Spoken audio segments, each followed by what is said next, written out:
Elman müəllim, Zəngəzur dəhlizi ilə bağlı yadınıza gəlirsə, xatırlayırsınızsa, ölkələrin də bir müəyyən mövqeləri var idi. Bir sıra ölkələr var idi ki, razı deyildilər bu layihənin reallaşmasına. İndiki məqamda istəyərdim onların mövqeyinə toxunaq.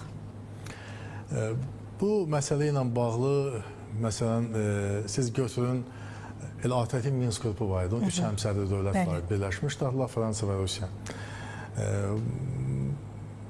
Bizim bu münaqişəni həll etmədilər, heç həll etməyi də istəmirdilər və hətta bunun özü absurd idi ki, ABŞ və Fransa bir tərəfdən, digər tərəfdən Rusiya onların arasındakı ziddiyyətləri, konfrontasiyanı həll eləyən təşkilat və dövlətlər lazımdır. Onlar özü bir-birinə düşmən gözü ilə baxır. Onlar gəlib bizim problemi həll eləyəndilər. Yox, hamısının öz geosiyasi niyyətləri, öz uzağa gedən niyyətlər, xəbis niyyətlər və s. Ona görə bizim münaqişə həll ola bilməzdi. İndi TRIP layihəsi, Zəngəzur dəhlizi bu Cənubi Qafqaza sülh gətirə biləcək proseslərin tərkib hissəsidir. Sülhün tərkib hissəsidir. Vaşinqton razılaşmaları olmasaydı, sülh prosesi ilə bağlı paraflanma məsələləri, birgə bəyanat, heç TRIP layihəsi elə xəyallarda qala bilərdi. Yəni, bu istiqamətdə addımlar atılıb. Amma məsələ ondadır ki, bu layihəyə münasibətdə, məsələn, rəsmi Tehran bir yanaşması var.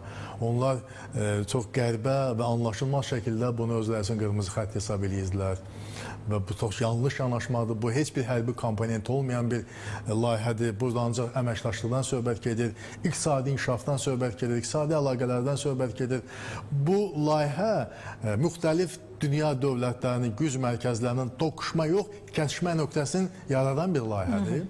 Rusiya ilə də bağlı, Rusiyanın özündə də belə düşüncələr var ki, Ermənistan bir mənalı qərbə transformasiya eləyir və bu qərb siyasətinin məntiqi nəticəsi kimi TRIP layihəsi reallaşdırılır və s. Bu kimi yanaşmalar var. Amma bir daha qeyd edirəm ki, bu söhbət gedir ancaq iqtisadi layihədən, o layihə ki, bütün iştirakçı dövlətlər ancaq iqtisadi dividendlər gətirir və bir ucu deməli Çindən başlayan yüklər ta gəlir Xəzər regionuna, Xəzərdən gəlir Azərbaycan və eyni zamanda Azərbaycandan həmin Zəngəzur dəhlizi ilə gedir Türk, Naxçıvan, Naxçıvandan Türkiyə, Türkdən Avropaya, Çinə bu şəkildə bu proseslər cəryan edir və burada kiminsə kimə təhdidi, kiminsə kimə təzyiqi yoxdur. İqtisadi əməkdaşlıqdır. Burada ancaq qazanırsan, ancaq xalqların rifahına xidmət eləyəndir. Adından da görürsünüz, Trumpın beynəlxalq təhlükəsizlik, sülh və rifah bu marşrutudur. Söhbət rifahdan gedir.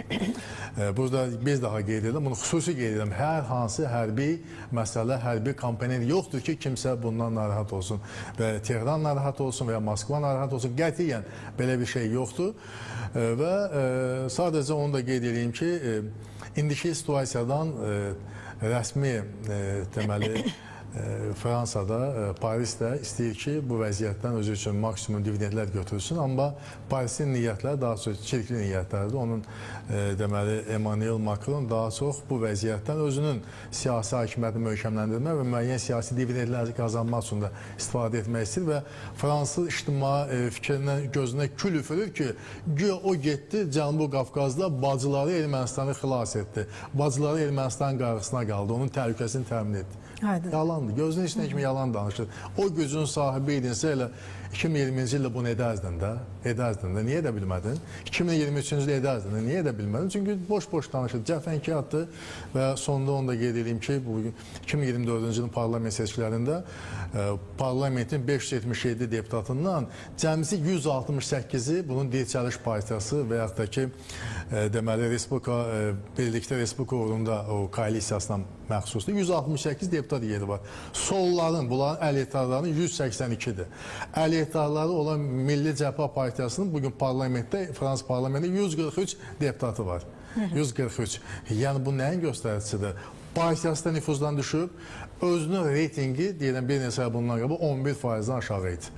Bu 2016-cı ildə Hollandın o zaman elə bir göstərici olub, Fransa Hollandın bir belə aşağı reytingi olub. O da ikinci dəfə seçkiləri heç getmədi. Gördü ki, ictimai rəydə aşağı nüfuzu var. İndi Hollandın anti-rekordunu təzələyir. Və bir anlıq təsəvvür edin ki, bu bazar günü Fransada seçkilər olsaydı və Macronun da 3-cü dəfə seçilmə şansı olsaydı, o rüsvayçı bir məlubiyyətlə üz-üzə qalardı. Aydındır. Çox sağ olun, təşəkkür edirəm sizə Elman müəllim, minnətdarıq.